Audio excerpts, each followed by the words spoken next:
नमस्कार, आप देख रहे हैं एनएमएफ न्यूज में आपके साथ शबनम। वक्फ संशोधन बिल पर जहां एक तरफ सुप्रीम कोर्ट पहुंचे कपिल सिब्बल को फटकार पड़ी, जल्दबाजी दिखाने पर उन्हें उल्टे पैर सुप्रीम कोर्ट से दौड़ा दिया गया, वहीं दूसरी तरफ कुछ मौलाना ऐसे हैं जो अभी भी बाज आने का नाम नहीं ले रहे। वक्फ कानून के खिलाफ सड़कों पर उतरे हुए हैं, लगातार बवाल काट रहे हैं। इस बीच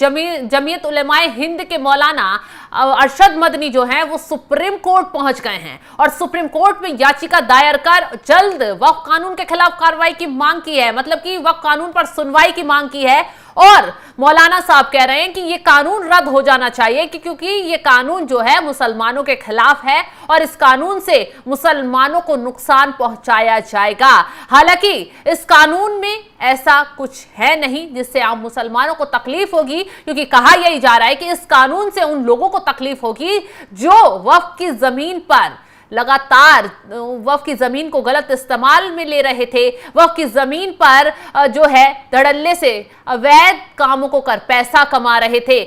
ये भी खुलासा अभी हाल फिलहाल में हुआ है कि वक्फ की जमीन जो है कहा जाता है कि गरीबों की मदद के लिए इस्तेमाल की जाती है। वक्फ की जमीन को गरीबों को दिया जाता है, बेसहाराओं को दिया जाता है, या पैसे का जो वक्फ में पैसा आता है उसका इस्तेमाल गरीबों और बेसहाराओं पर होता है, लेकिन ऐसा नहीं है। जब इसकी जांच पड़ताल की गई तो पता चला कि वक्फ की जमीन जो है अवैध तरीके से या तो कब्जाई जा रही है और अवैध तरीके से लीज पर देकर पैसा कमाया जा रहा है, जबकि वक्फ की जमीन ना तो जो दान में दी हुई जमीन है ना तो वो खरीदी बेची जा सकती है, ना ही किराए पर उसका इस्तेमाल हो सकता है। ऐसे में वक्फ कानून आया तो उन ही बिचौलिया, उन ही मौलानाओं को तकलीफ हो गई जिनकी दुकान पर ताला लगने का सबसे ज्यादा डर मंडरा रहा है और वो माहौल बनाते हुए अब सड़कों पर उतर आए हैं, ऐलान कर रहे हैं कि वक्फ कानून से मुसलमानों को तकलीफ होगी, मुसलमानों से वक्फ जो है वो छीन लिया जाएगा,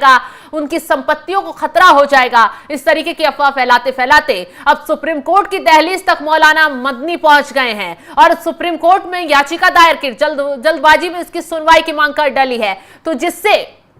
मौलाना मदनी को भी अब सुप्रीम कोर्ट से झटका लग सकता है, क्योंकि सुप्रीम कोर्ट तारीख तय कर चुका है कि 16 अप्रैल को इस मामले में सुनवाई हो सकती है। बावजूद उसके भी लगातार विरोधी जो हैं चौखट पर जाकर ऐसे गिड़गिड़ा रहे हैं जैसे तुरंत ही वक्फ कानून ये लोग रद्द करवा देंगे, लेकिन ऐसा संभव नहीं है। कितना भी विरोध ये लोग कर लें, वक्फ कानून रद्द नहीं हो सकता। मोदी सरकार ने वक्फ कानून बनाया है और राष्ट्रपति के हस्ताक्षर के बाद यह अमल में आया है, तो केंद्र का ये कानून जो है पूरे देश को मानना पड़ेगा। ऐसे में अगर सुप्रीम कोर्ट में ये अब याचिकाएं पहुंच रही हैं, इन लोगों को लग रहा है कि वक्फ कानून रद्द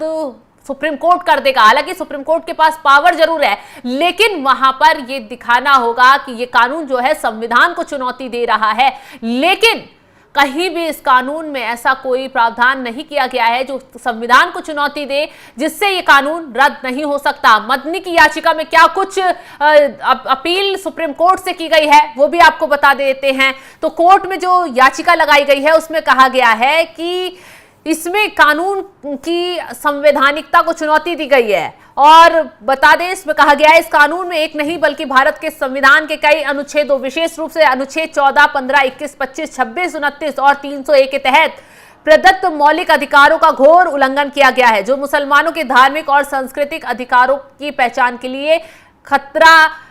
है। मौलाना मदनी ने आगे ये भी कहा है कि कानून न केवल असंवैधानिक है बल्कि बहुसंख्यक मानसिकता की उपज है, जिसका उद्देश्य मुस्लिम समुदाय के सदियों पुराने धार्मिक और कल्याणकारी ढांचे को नष्ट करना है। ये कानून सुधारात्मक पहल के नाम पर भेदभाव का झंडा बरदार है और देश की धर्मनिरपेक्ष पहचान के लिए खतरा है। याचिका में सुप्रीम कोर्ट से मांग की गई है कि वो वक्फ कानून अधिनियम 2025 को असंवैधानिक घोषित करें और इसके क्रियान्वयन पर तत्काल रोक लगाएं। मौलाना ने जो याचिका में कहा है और बताया है कि इस अधिनियम से देश भर में वक्फ संपत्तियों की परिभाषा, संचालन और प्रबंधन प्रणाली में बड़े पैमाने पर हस्तक्षेप किया गया है, जो इस्लामी धार्मिक परंपरा और न्यायिक सिद्धांतों को विपरीत है। याचिका में आगे कहा गया है कि यह संशोधन दुर्भावना पर आधारित है जो वक्फ संस्थाओं को कमजोर करने के उद्देश्य से किए गए हैं। इस कानून की कई कमियों का भी इस याचिका में जिक्र किया गया है। मौलाना मदनी की तरफ से कोर्ट में जो याचिका लगाई गई है उसमें अपील की गई है कि सुप्रीम कोर्ट कदम उठाए और इस कानून को तुरंत रद्द कर दे। हालांकि इस कानून में बार बार यही बात बोली जा रही है कि इस कानून में ऐसा कोई कुछ प्रावधान नहीं किया गया है, कुछ बदलाव ऐसे नहीं है जो मुस्लिम धर्म को या फिर उनकी मान्यता को ठेस पहुंचाए या फिर वक्फ को खत्म करने के इरादे से ये कानून लाया गया हो, क्योंकि वक्फ में ये सुधार के लिए कानून लाया गया है, ना कि वक्फ को खत्म करने के लिए। और इस कानून से मुसलमानों पर कोई फर्क नहीं पड़ने वाला है। बार बार ये बात दोहराई जा रही है, वक्फ कानून से सिर्फ फर्क पड़ेगा तो उनको पड़ेगा जिन्होंने अवैध तरीके से संपत्तियों को कब्जे में लिया है वक्फ के नाम पर, और वही लोग सड़कों पर आकर सबसे ज्यादा बौखला रहे हैं। असदुद्दीन ओवैसी जैसे नेता लगातार आरोप लगा रहे हैं, लेकिन कहा जा रहा है कि अब वक्फ कानून से जब सुप्रीम कोर्ट में सुनवाई होगी तो इन लोगों पर ही मार पड़ सकती है। फिलहाल जिस तरीके से मदनी ने